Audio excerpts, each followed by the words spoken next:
They told me every neighborhood had traditions, but ours wasn't the kind you celebrate. Last Halloween, I learned the truth, when I realized I was the one they'd chosen. When I first moved into Maple Hollow Estates, I thought I'd found the perfect place to start over. Quiet streets, smiling neighbors, kids on bikes. Every house looked like it was copy-pasted from a postcard. Same white fences, same mailboxes, same fake pumpkins on porches. It was early October when I moved in, just cool enough for sweaters and hot coffee in the morning. The kind of peaceful suburban vibe I'd been craving after my divorce. The first week, everyone was nice. Almost too nice. Mrs. Kepler from across the street brought me a pie. The Millers waved every morning like clockwork. Even the HOA president, a gray-haired man named Harold, stopped by to give me a welcome packet with rules about trash pickup, lawn care, and Halloween preparations. That one stood out. There was a whole section labeled October 31st Participation Guidelines. It said things like, all residents must display decorations by October 15th. All porch lights must remain on during the event. Participation is not optional. I laughed it off at the time. Suburban weirdness, right? But I'd soon find out they weren't kidding. By mid-October, the neighborhood transformed.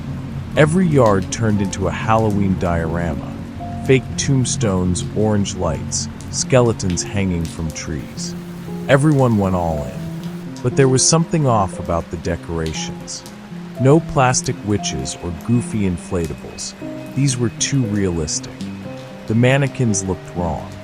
Their faces were pale and sagging, their eyes painted black like dried tar. And every house, every single one, had the same symbol carved into a pumpkin by the front door. A spiral with 4 crooked lines through it. When I asked Harold about it during a community meeting, the whole room went silent. Then he smiled, that fake, too wide smile, and said, "It's part of the tradition. You'll understand soon." That night, I came home and found a pumpkin sitting on my porch. I hadn't bought one. It already had the symbol carved into it. I started noticing things after that. Little things.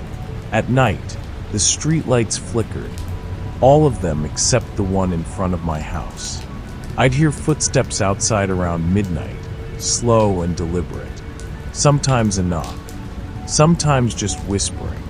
Once, I looked through the blinds and saw people standing in the street. Dozens of them, completely still, wearing masks, white, expressionless masks, all facing my house. When I turned on the porch light, they scattered. The next morning, my mailbox was filled with black feathers.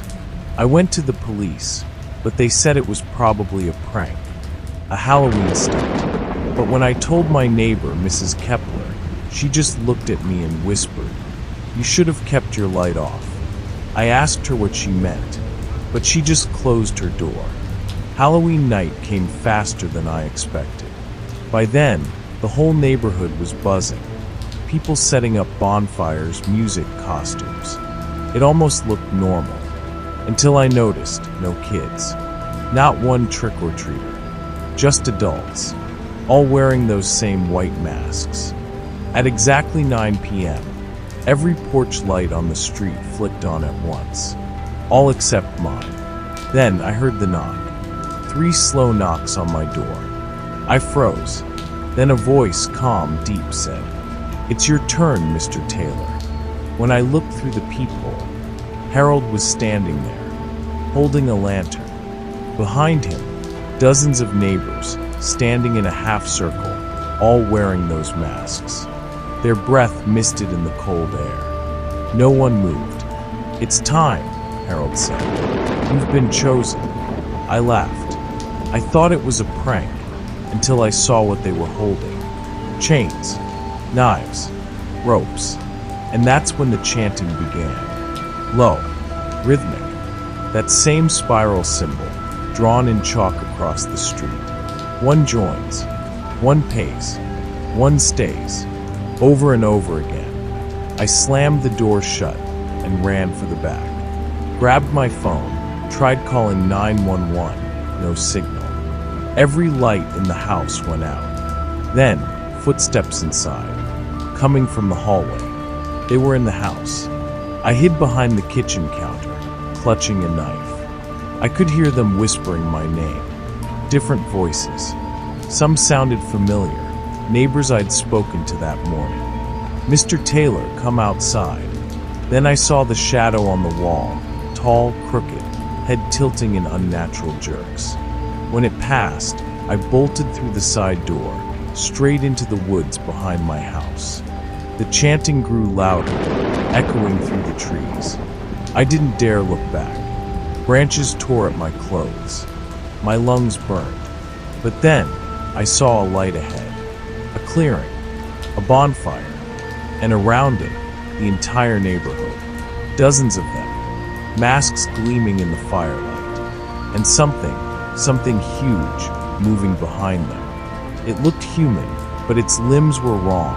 Too long, bent backward, its mouth a black hole. The chanting stopped when they saw me.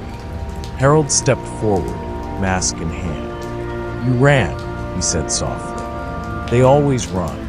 Then he held out the mask. It looked like me. "Put it on," he whispered, "or it'll take your face instead." I don't know why I did it. Maybe I was terrified. Maybe I believed him. I took the mask and put it on. The moment it touched my skin, I felt it. 1,000 voices screaming in my head. The world blurred. The fire roared. I could feel something crawling under my skin, reshaping me. My mouth moved on its own. My voice came out in a whisper that wasn't mine. One joins, one pays, one stays, and then everything went black. I woke up the next morning in my bed. My clothes were clean. The front door was unlocked. For a moment, I thought it had all been a dream, until I went outside. Every house had a new pumpkin on its porch, and mine had my face carved into it. Eyes hollow, mouth open in a scream. The symbol was beneath it, carved deep into the steps. Later that night, I saw them again. All the neighbors gathering around the bonfire at the end of the street, smiling, laughing, except when they turned toward me.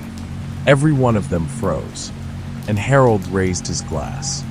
"Welcome to the Hollow, Mr. Taylor," he said. "You made it through the first year."